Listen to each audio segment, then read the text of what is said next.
Hake rangchakni takhokchong bukhokchong TMV News and Entertainment Channel naitongnai jotono khakhamte hamjak mung yaporo. Don't do drugs and stay healthy. একুশের যে ADC নির্বাচন হলো, যে নির্বাচনে আমরা শূন্য হয়ে গেলাম, কিন্তু ভোটের পার্সেন্টেজ প্রায় সেখানে 15-16% ছিল।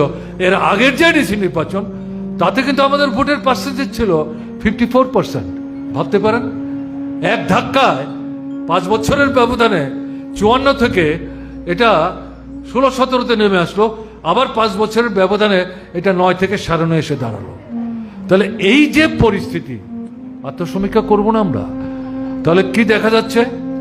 বিশেষ করে উপজাতি অংশের মধ্যে নতুন তরুণী যারা, বিশেষ করে খ্রিস্টান মিশনারি স্কুল শিক্ষা প্রতিষ্ঠান এখানে পড়াশোনা করে, এবং এরা আন্তর্জাতিক ক্ষেত্রে আমাদের দেশের অভিজ্ঞতা, এখানে সেখানে কিছু ব্যতিক্রম থাকতে পারে, কিন্তু মূলত মতাদর্শের প্রশ্নে এরা কমিউনিস্টদের বিরোধী।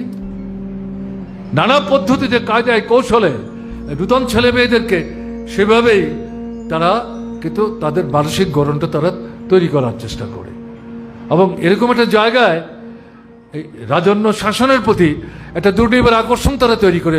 অথচ 184 জন রাজা, উপজাতি রাজা, তাদের রাজত্বেই উপজাতিরা সবচেয়ে বেশি নির্যাতিত, নিপীড়িত। বছরে একবার রাজবাড়িতে খাবার দিত, তাতে গ্রামের গরিব উপজাতিরা আসতেন, সে একদিন রাজার সঙ্গে তাদের দেখা হতো, আর তাদের সঙ্গে দেখা সাক্ষাতের কোনো সুযোগ নাই। এটা ইতিহাস পড়ে আমি বলছি, আমার তো জানার কথা না, কারণ এরকম খাবারের অনুষ্ঠান তো আমন্ত্রিত হয়ে যাওয়ার সৌভাগ্য আমার হয়নি, আমি বই পড়ি কথাগুলি বলছি। তাহলে এরকম একটা জায়গায় দাঁড়িয়ে এই রাজ পরিবারের লোক এমপি হয়েছেন, বিধানসভার বিধায়ক হয়েছেন, মন্ত্রী হয়েছেন, আবার এমপি হয়েছেন, জাতীয় রাজনৈতিক দলের সদস্য, তারা উপজাতিদের জন্য পার্লামেন্টে কি বলেছেন? ত্রিপুরায় যখন সরকারে ছিলেন তখন তারা কি বলেছেন? তারা যখন সরকারে ছিলেন তারা নিজেরা কি করেছেন? কিছুই না। অথচ এরকম একটা জায়গায় নবীন প্রজন্মের উপজাতি ছেলে মেয়ে যারা, তাদের মধ্যে রাজ পরিবার সম্পর্কে, বিশেষ করে বর্তমান যিনি নেতা, যিনি তীব্রমতা তৈরি করলেন, তাকে সামনে রেখে একটা নতুন ধরনের উন্মাদনা তৈরি হয়েছে। এটার বাস্তব ভিত্তিটা কি? তার মধ্যে রাজনীতিটা কোথায়? মতাদর্শটা কোথায়? কর্মসূচি কি?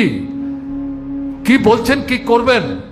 এবং এই যে নির্বাচনী প্রচারটা করলেন, একদিকে মুখ্যমন্ত্রী তাদেরকে গালাগালি করছেন, আরেকদিকে তীব্রমতার নেতা কাউন্টার অফেন্সিভে গিয়ে মুখ্যমন্ত্রীকে পাল্টা আক্রমণ করছেন। কেন তাদেরকে ভোট দিতে হবে?